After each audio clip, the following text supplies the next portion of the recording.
is one of the greatest, if not the greatest sporting hero of all time. He transcended boxing and sport, becoming ingrained in our culture.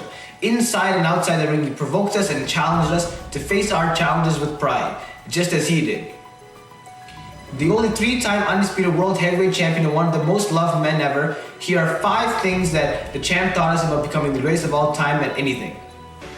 The first key that the champ taught us about greatness is that there is no such thing as overconfidence. Muhammad Ali was known for his penchant for rhymes. Rhymes such as, "I done drowned a drink of water and killed a dead tree. Don't mess with Muhammad Ali." These sort of rhymes were used as arrogant by the people of his time. However, Ali backed up this confidence with results, becoming the only 3-time undisputed heavyweight world champion. In fact, his confidence showed itself in the fact that his greatest moments came when no one gave him a chance of winning. His first title fight in 1964 against Sonny Liston, where he won his first world title, everyone predicted him as a 7-1 underdog.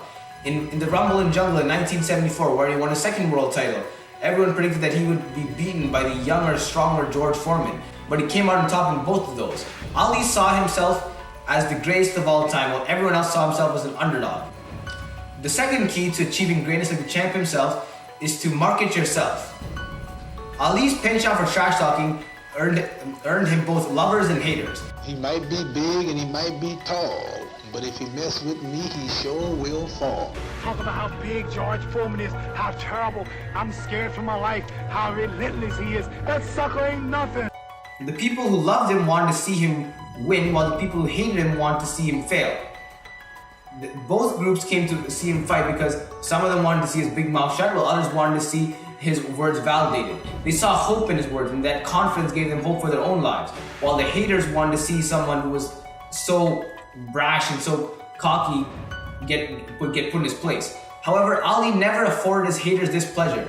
Due to his sheer ability, he won nearly every single one of his fights. By marketing himself as the greatest of all time, Ali attracted himself a massive global audience. The third key to the champ's greatness is to understand that you get what you're willing to accept in life. The problem with most people is not that their dreams are too big and that they can't achieve them, but that they're too small and they end up underestimating their immense capacity in entire lives. When asked about Ali, his trainer Angelo Dundee would talk about this story. So around the time when Ali was 15 years old, Angelo Dundee was staying in a hotel in Louisville, where Ali lived, with his fighter Willie Pastrana, who was later went on to become world light heavyweight champion.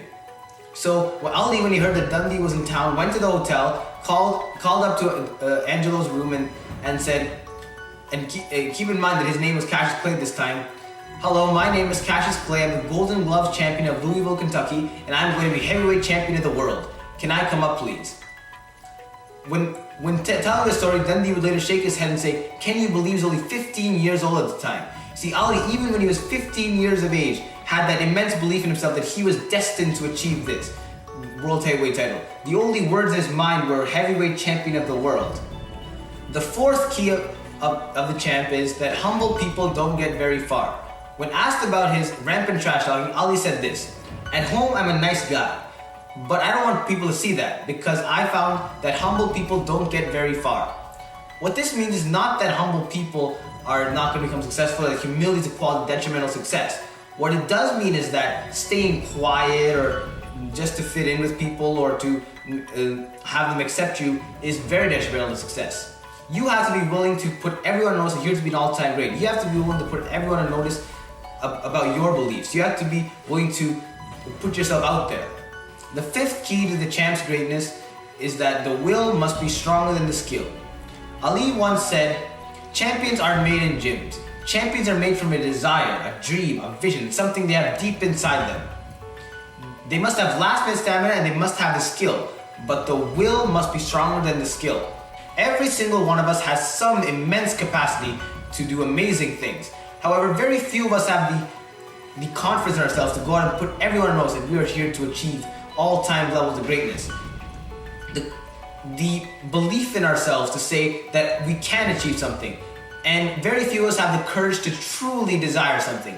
You see, when you love and desire something very much, it is very painful when that thing is not being attained. So to avoid that pain, we say, "Oh, I'm going to go for a smaller thing. Maybe this big thing is not that necessary. Maybe I'll go for a smaller goal because it's more attainable." When you take the plunge and say, come hell or high water, I am going to be this, I'm going to accept nothing less than this, then you become dedicated to your craft. Your work becomes everything. Your business, your sport, whatever you are doing becomes everything. When that happens, success is inevitable. Do not worry about how you can do something when you have a dream.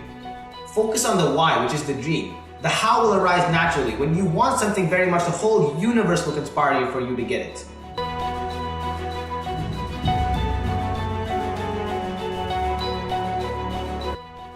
When next time when you're faced with a challenge, you take a bit of the Muhammad Ali philosophy and say, I'll show you how great I am.